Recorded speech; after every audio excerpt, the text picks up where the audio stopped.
que la prière n'a pas de valeur sans la louange. Voilà pourquoi l'apôtre Paul a toujours dit, ne vous inquiétez de rien, mais faites connaître vos besoins à l'Éternel par des prières, des supplications. Il dit avec. C'est-à-dire que l'action de grâce, la reconnaissance, la louange est un ingrédient qui ne doit pas manquer à ta prière. Si tu as prié simplement sans louer Dieu, sache que la formule n'est pas complète.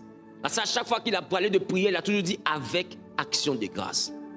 Est-ce que je parle à quelqu'un? Non, l'action de grâce est un élément qui vient pour couronner la prière. Et la Bible dit, ces hommes, ils ont prié et qu'ils se sont mis à louer. Tous les prisonniers ont entendu leur louange. Et la Bible dit, pendant qu'ils louaient, les portes des cellules se sont ouvertes. Et c'était quelque chose d'extraordinaire. Et la Bible me présente donc la louange comme étant un élément qui a été à la base du tremblement de cette terre-là. Parce que la terre a tremblé et les portes se sont ouvertes. Donc la louange ébranle les choses dans le camp de l'ennemi. Qui a dit amen bien.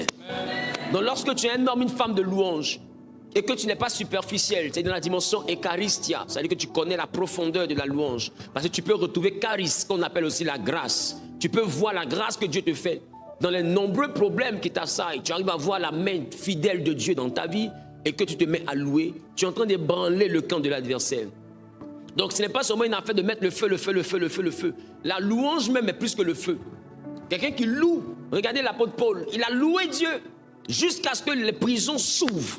Parce que la louange a un pouvoir. Au fait, c'est parce que nous connaissons le feu physique qu'on se dit que quand on met le feu, ça a forcément de l'impact. Parce qu'on voit le feu comme un élément qui brûle. Donc on se dit que ça peut nous aider à combattre. Mais laissez-moi vous dire, à plus d'une reprise, on a vu le roi Josaphat a utilisé des chantres pour faire un combat. Le prophète Josué a utilisé des chantres pour vaincre Jéricho. C'est-à-dire que dans la Bible, ils n'ont pas souvent utilisé le feu, ils ont souvent utilisé la louange. Je ne sais pas si je parle à quelqu'un. D'ailleurs, la Bible dit que Dieu siège. Siéger veut dire décider. Siéger veut dire prendre une résolution. Siéger veut dire établir un conseil en vue de prendre une décision. Donc Dieu établit, il rassemble ses fils quand il y a louange. Quand il y a louange, il décide sur le cas de quelqu'un. Voilà pourquoi la louange devient un élément important pour changer ta vie et même pour envoyer ta vie qui était en captivité à sortir de la captivité. Il est donc important que vous puissiez comprendre que la louange est une chose qui intéresse Dieu au point d'envoyer ta délivrance. Jésus, aie pitié de moi. Oh, Jésus veut dire sauve-moi. Parce que tout le monde veut que Jésus puisse le sauver. Oh, Jésus signifie Dieu sauve. Yoshua, qui veut dire aussi Josué, qui veut dire l'Éternel sauve. Donc quand il dit Jésus, il parle du sauveur. Non, il est en train de dire sauve-moi. Déjà, ton ça, c'est la prière de tout le monde.